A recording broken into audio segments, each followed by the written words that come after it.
अस्सलाम वालेकुम नाज़रीन, PTV में भलीकार प्रोग्राम हाल अहवाल सां गॾु आउं तव्हांजो मेज़बान अली रज़ा मंगी तव्हांजा ॾो हाज़िर आहियां।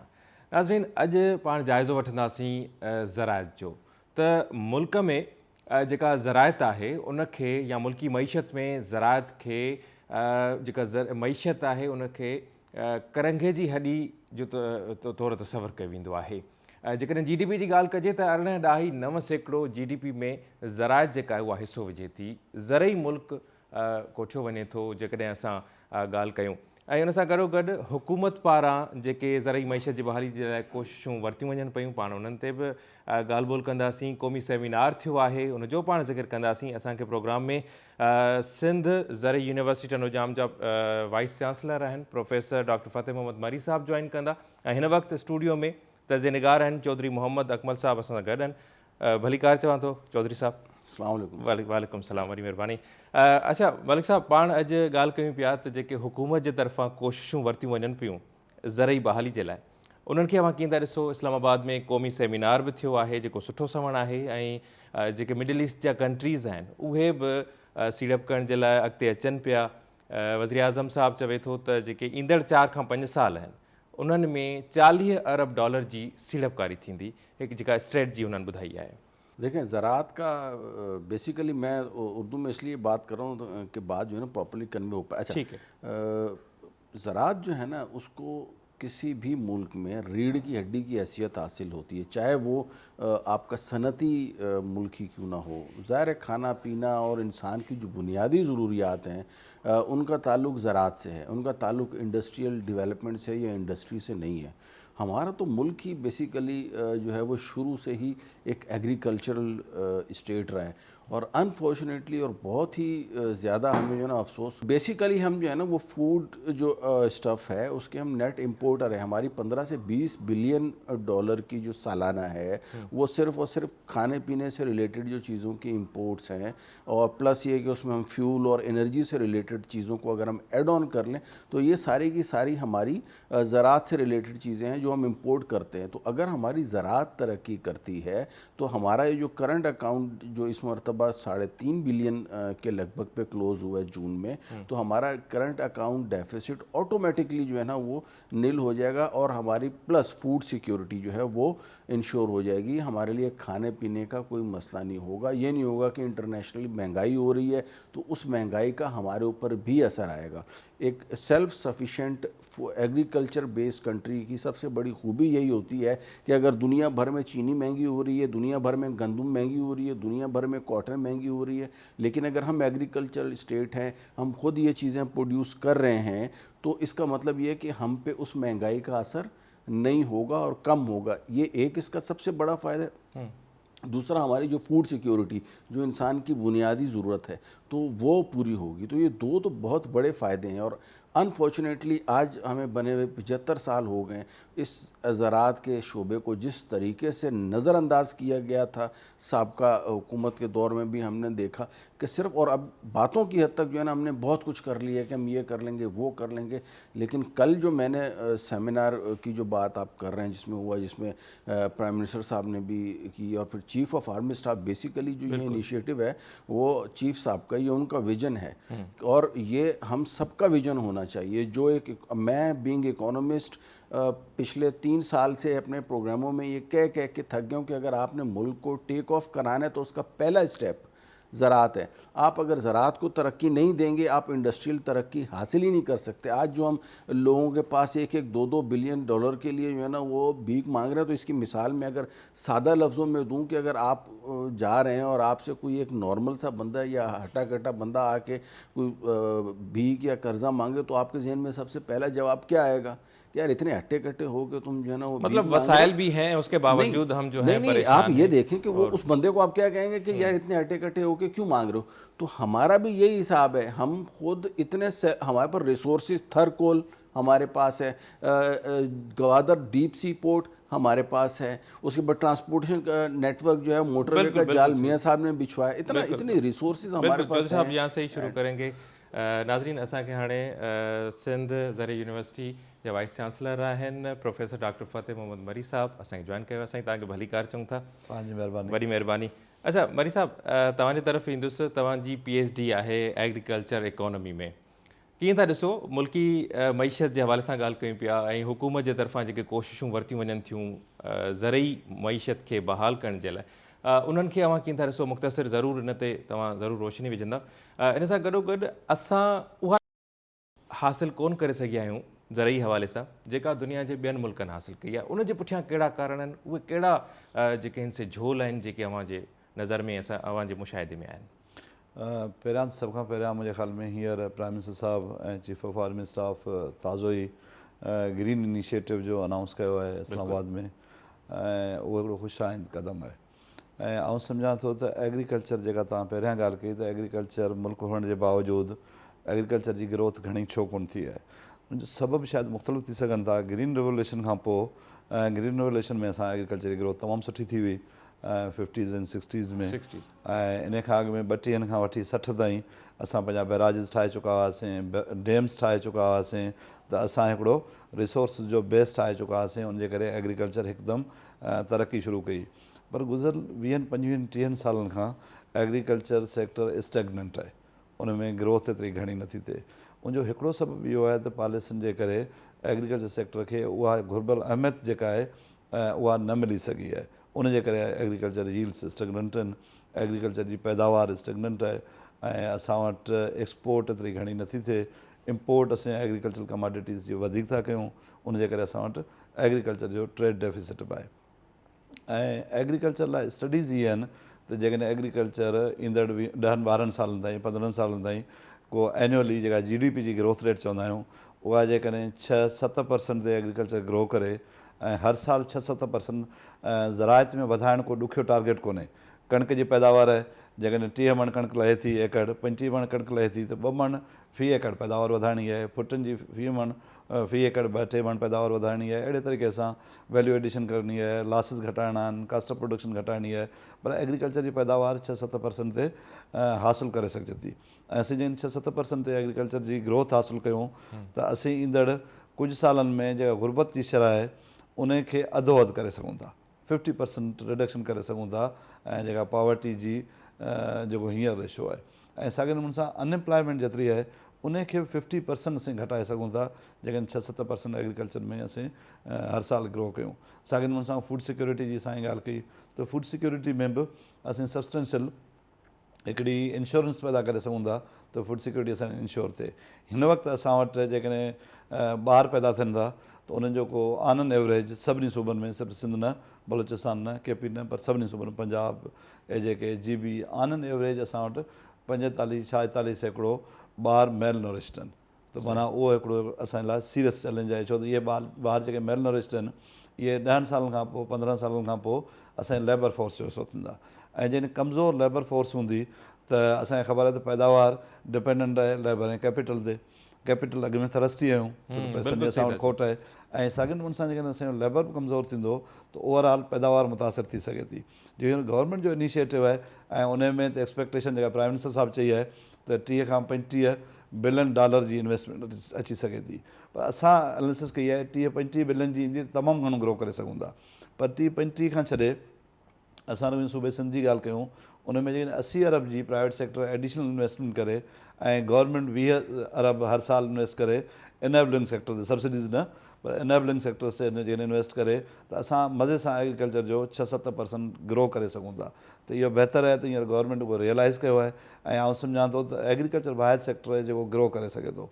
हिन वक़्तु जेका सूरत हाल आहे इम्पोर्ट ऐं एक्सपोर्ट जी, हैवी मशीनरी इम्पोर्ट करणु ॾुखी आहे, लेबर असां वटि एतिरो ट्रेंड कोन्हे, असां एनर्जी जी प्रोडक्शन एतिरी घणी कान्हे, रोड नेटवर्क एतिरो सुठो कोन्हे, त इंडस्ट्रियल ग्रोथ ओतिरी पॉसिबल कोन्हे। सर्विसिस एग्रीकल्चर इंडस्ट्री ते डिपेंड थी करे, उनजे करे एग्रीकल्चर छाकाणि त असांजी इंडस्ट्री जो बेस बि आहे, त एग्रीकल्चर जी ग्रोथ मुमकिन आहे ऐं ज़रूरी आहे। ऐं आउं सम्झां थो त गवर्नमेंट जी सही प्रायोरिटी आहे, करणु घुरिजे। सही।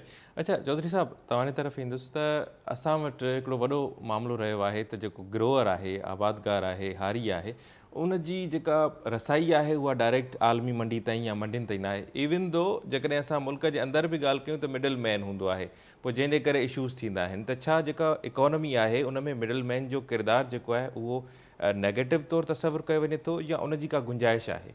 نہیں، ملک کی اکانومی میں یہ جو مڈل مین نے جو ہے زراعت کو برباد کیا ہے، اس میں ہوتا یہ ہے کہ وہ جو ایکچوئل جو گروور ہے اس کو اپنی محنت کا معاوضہ نہیں ملتا. کیونکہ ملک کے اندر بھی معاف کیجیے گا میں اچھا، اس کے بعد جو ہے جو اینڈ یوزر ہے ساری کاسٹ اس کو پے کرنی پڑتی ہے.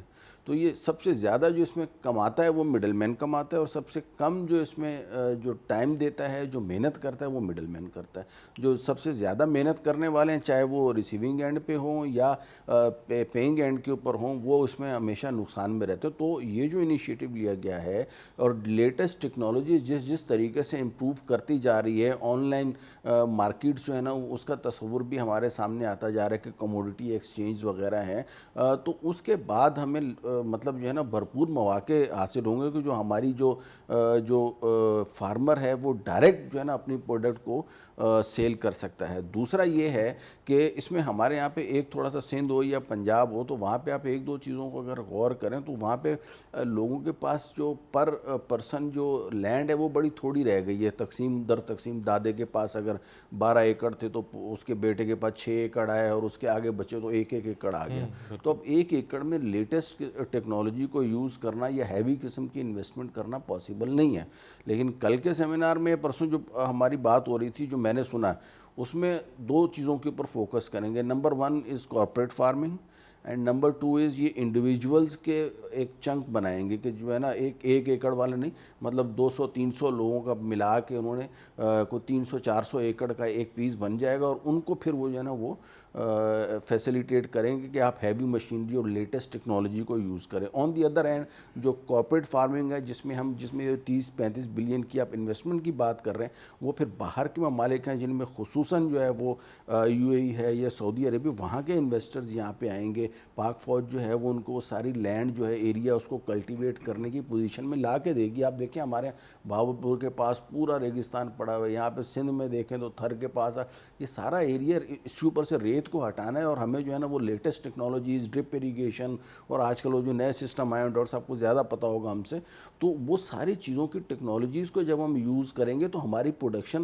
سر تو کہہ رہے ہیں 6% پہلے سال میں ہماری پروڈکشن ڈبل سے بھی زیادہ ہو سکتی ہے. ابھی تو ہم کوئی ایلڈ لے ہی نہیں رہے. ہماری 30 من ایکڑ ہے. اب چائنا کی یا دوسرے ملکوں کی گندم کی ایلڈ کو چیک تو کریں کتنی ہے، 70-80 ایکڑ جو ہے نا وہ لوگ 70-80 من فی ایکڑ لے رہے ہیں. ہمارے ہاں جو ہے نا وہ 30 من ہے. تو اگر ہم لیٹسٹ ٹیکنالوجی یوز کریں، اچھی دوائیاں یوز کریں، پھر اس کے بعد حکومت کی سپورٹ ہو، اور یہ انویسٹمنٹ فیسیلیٹیشن کونسل جو قائم کیا ہے ان کی ایشورٹی ہو بیچ میں کہ اب چاہے حکومت بھی کسی بھی قسم کی آ جائے، کوئی دوسری بھی آ جائے، تو یہ جو ہمارا یہ ریفارمز لیے ہیں یہ آگے چلتی رہیں گی. تو اس کے بعد کوئی مطلب ہمیں اب لینڈنگ سے روک نہیں سکتا. اب ہمیں ٹیک آف کرنا ہے. صحیح، بالکل صحیح تھا. اچھا جی آپ بالکل صحیح ॻाल्हि कई आहे. त असां वटि हींअर जेको एग्रीकल्चर आहे उहो डिपेंडेंट आहे रिवर ते, रिवर बेसन बेस्ड एग्रीकल्चर आहे. ऐं उन में सदी सवा सदी असांखे लॻो आहे ऐं उनखे असां डेवलप कयो आहे, स्टैंडर्डाइज़ कयो आहे. उन जूं यील्ड्स जाम घटि आहिनि, वधाए सघजनि थियूं. उन जूं लॉसिस वधीक आहिनि, घटाए सघजनि थियूं. उन जी एफिशिएंसी बहितर करे सघिजे थी. पर असां वटि जेको ॿियो पासो आहे जंहिंमें एरिड एग्रीकल्चर आहे, ऐं असां 6 मिलियन हेक्टर 22 मिलियन हेक्टर त असांजी एग्रीकल्चर आहे जेका इरीगेटेड आहे, पर 6 मिलियन हेक्टर इज़ एक्चुअली 1/3 जे बराबरि आहे. उहा असांजी एतिरी सही तरीक़े सां डेवलप थियल आहे. ऐं असांजो फॉरेन इन्वेस्टमेंट हिकिड़ो त उन ते फोकस करे सघे थी जेका असां वटि लैंड पियल आहे ऐं जेका कल्चरेबल आहे, आबाद थी सघे थी, पर आबाद थिए नथी छो त उन ते इन्वेस्टमेंट न थी आहे, उन ते क़िस्म जी तहक़ीक़ न थी आहे, उन ते उन क़िस्म जी टेक्नोलॉजी कोन आई आहे. ॿियो असां वटि अर्बन ऐं पेरी अर्बन एग्रीकल्चर आहे. उन जो पोर्शन खणी ओतिरो न हूंदो जेतिरो इरीगेटेड एग्रीकल्चर जो हूंदो या एरिड एग्रीकल्चर जो हूंदो, पर पेरी अर्बन ऐं अर्बन एग्रीकल्चर ते बि जेकॾहिं असां फोकस कयूं त उहो बि हिकिड़ो एरिया आहे. त टेई कॉम्पोनेंट गॾिजी ऐं असां वटि जेको फूड सिक्योरिटी जी रिक्वायरमेंट आहे, पॉवर्टी खे घटाइण जी रिक्वायरमेंट आहे, अनएम्प्लॉयमेंट खे घटाइण जी रिक्वायरमेंट आहे, मेलनरिशमेंट जी रिक्वायरमेंट आहे, इम्पोर्ट एक्सपोर्ट जो बैलेंस करिणो आहे. छो त हींअर प्राइम मिनिस्टर साहिब पंहिंजे बयान में चयो, मुंहिंजे ख़्याल में हुनजो की कमेंट हो, मुल्क $4.5 अरब जो सिर्फ़ु एडिबल आयल थो इम्पोर्ट करे सालियानो, ऐं उहो तमामु घणो आहे. एडिबल आयल जा क्रॉप्स असां हिते प्रोड्यूस करे सघूं था मुल्क में, चलो उन में, पर हिकिड़ियूं इहे इम्पोर्ट सब्सिट्यूट कयूं. पर ऐं ॿियो इहो आहे त असीं एक्सपोर्ट खे प्रोमोट कयूं. ऐं वधीक ट्रेड कयूं, जंहिंमें भले इम्पोर्ट बि कयूं पर एक्सपोर्टेबल कमोडिटीज़ जेके आहिनि उन्हनि खे असीं वधीक खणी वञूं, बेटर मार्केट्स में खणी वञूं। राइस असीं एक्सपोर्ट था कयूं पर असीं लो एंड मार्केट्स में अफ्रीका था मोकिलियूं, उहे यूरोपियन कंट्रीज़ था मोकिले सघूं। त आउं सम्झां हिकिड़ो पासो इहो आहे। ॿी जेका शुरू में तव्हां ॻाल्हि कई मार्केट जी, त मार्केट्स कीअं इनएफिशिएंट आहिनि। असां मार्केट इनएफिशिएंसी जे करे हिकिड़े पासे प्रोडक्शन एफर्ट जेका आहे ज़मींदार जेको प्रोड्यूस थो करे उहो नॉन प्लस थो वञे, छो त उनखे घणी जेकॾहिं रिटर्न न मिलंदी ज़ाहिर आहे उनखे इंसेंटिव न हूंदो त घणी महिनत करे घणो प्रोड्यूस करे। हिन साल काटन ऐं वीट जी सपोर्ट प्राइस गवर्नमेंट अनाउंस कई। तव्हां ॾिसो वीट जो हिन ॿोॾि खां पोइ, फ्लड खां पोइ ॾाढो ॾुखियो हो, इम्पॉसिबल हो नियरली त असीं टारगेट अचीव कयूं, पर असां मोर देन टारगेट अचीव कयो आहे पाकिस्तान ऐं असांखे हुन सां काटन जो बहितर आहे। त हिकिड़ो त असांजो जेको प्रोडक्शन एफर्ट आहे नॉन प्लस थो थिए, ॿियो असांजो कंज़्यूमर वेलफेयर बि अफेक्ट थो थिए, छो त जेकॾहिं विच में इनएफिशिएंसी आहे त कंज़्यूमर खे उहा शइ महांगी थी मिले, प्रोड्यूसर खे उहा शइ उनखां सस्ती वरिती थी वञे। त उन इनएफिशिएंसी खे बि एड्रेस करण जी ज़रूरत आहे। ऐं असांजे ॿियनि पाड़ेसरी मुल्कनि, ॿियनि मुल्कनि मार्केट जा मुख़्तलिफ़ मैकेनिज़म ठाहिया आहिनि। ऑनलाइन मार्केटिंग जी साईं बिल्कुलु सही ॻाल्हि कई आहे, पर फार्मर्स मार्केट्स आहिनि मिसाल, ऐं स्टेट बैंक हींअर पॉलिसी ठाही आहे त फार्मर्स मार्केट खे सपोर्ट कंदी, उन ते जेकॾहिं को लॻाइणु चाहे त उन ते रेट ऑफ इंट्रस्ट घटि हूंदो। ॿियो असां वटि एग्रीकल्चर मार्केट्स गवर्नमेंट रेगुलेट कंदी आहे एक्सेप्ट पोल्ट्री जी मार्केट ॾिसो जिते रेगुलेशन कोन्हे वधीक एफिशिएंट आहे। त असांजी रेगुलेशन खे एग्रीकल्चर प्रोड्यूस एक्ट आहे या मार्केटिंग एक्ट आहे उनखे बहितर करण जी ज़रूरत आहे। आई एम श्योर जेके इहे 3 हाई पावर्ड कमेटीज़ ठहियल आहिनि इहे कंहिं न कंहिं तरीक़े सां इनखे एड्रेस कंदियूं। मूं हिकिड़ो ख़त बि लिखियो आहे प्राइम मिनिस्टर साहिब खे ऐं मिनिस्टर साहिब खे, उन में बि इशू मूं इहे रेस कया आहिनि। सही। अच्छा चौधरी साहब, तव्हां ॾे ईंदुसि, वक़्तु ॾाढो मुख़्तसिर आहे, मुख़्तसिर जवाबु ॾिजो। असां वटि ज़रायत मां वो लाभ प्राप्त कौन सके आए वो हम फ़ायदा हासिल नहीं कर सके जो करना चाहिए था, उसके पीछे क्या वजूहत है? और मुख्तसर ये बताइएगा कि हम क्या इकदाम उठाएं, हुकूमतों को क्या करना चाहिए, क्योंकि माजी की हुकूमतों ने गैर संजीदगी का मुजाहरा किया, ये हुकूमत इनिशिएटिव ले रही है, तो क्या तजावीज़ आपकी क्या हैं कि हम जो है उससे पूरा जो है फ़ायदा ले सकें? देखें, इन्नमल अमाल बिन्नियात, अमाल का दारोमदार जो है ना वो नीयतों के ऊपर है। इससे पहले भी हम लोगों का होता ये रहा है कि गुफ्तन नशिस्तन और बर्खास्तन, हम आए बैठे सेमिनार किया और चले गए, प्रैक्टिकली हमने चीज़ों को नहीं इम्प्लीमेंट किया। सेकेंडली हमारी जो पॉलिसीज़ थी उनमें कंसिस्टेंसी नहीं थी। तीसरी सबसे इम्पॉर्टेंट चीज़ जो हमारा जो सबसे जो इम्पॉर्टेंट सेक्टर था बिल्कुल इग्नोर किया हुआ था, ज़राअत। आपको पता 6 महीने में आपको रिजल्ट दे सकता है, 6 महीने में। हमें तो पता ही नहीं है, यहाँ पे आप इंडस्ट्री लगाएंगे, पता नहीं कब इंडस्ट्री लगेगी, कब फिर उसकी प्रोडक्शन शुरू होगी, कब वो उससे, it will take time. Industry का तो कुछ भी नहीं है भाई, ये ज़मीन है, आप इसमें हल चलाओ और जो है ना इंशाल्लाह अल्लाह ताला 6 महीने में जो है ना वो आपको इसका फल दे देगा। तो ये एग्रीकल्चर इमीडिएटली आपको, जैसे वो होता है ना, वो कोई मरीज़ होता है और उसको वेंटिलेटर पे रखते हैं, तो ये तो वेंटिलेटर का काम दे सकती है टुवर्ड्स अर्निंग फॉरेन एक्सचेंज। तो ज़राअत मतलब अमल करने की ज़रूरत है। बिल्कुल असांखे जेका आहे न अमल करण जी ज़रूरत आहे, अमल खां बग़ैर का बि न थींदो। ऐं हिन हुकूमत जो मूंखे जेका ॾिठे थो त ही अमल खां वधीक हाणे हली पई आहे। फौजी फाउंडेशन जी अंडर में हिकिड़ो कॉर्पोरेट मतलब उम्मीद करे सघिजे थी त अमल ज़रूर थींदो। वरी महिरबानी चौधरी साहब, तव्हां पंहिंजो टाइम ॾिनो। डॉक्टर साहब तव्हांजी बि वरी महिरबानी, तव्हां पंहिंजो टाइम ॾिनो। नाज़रीन, प्रोग्राम पंहिंजी पुॼाणी ते पहुचे थो। मूंखे ऐं टीम खे ॾींदा इजाज़त। अला निगहबान।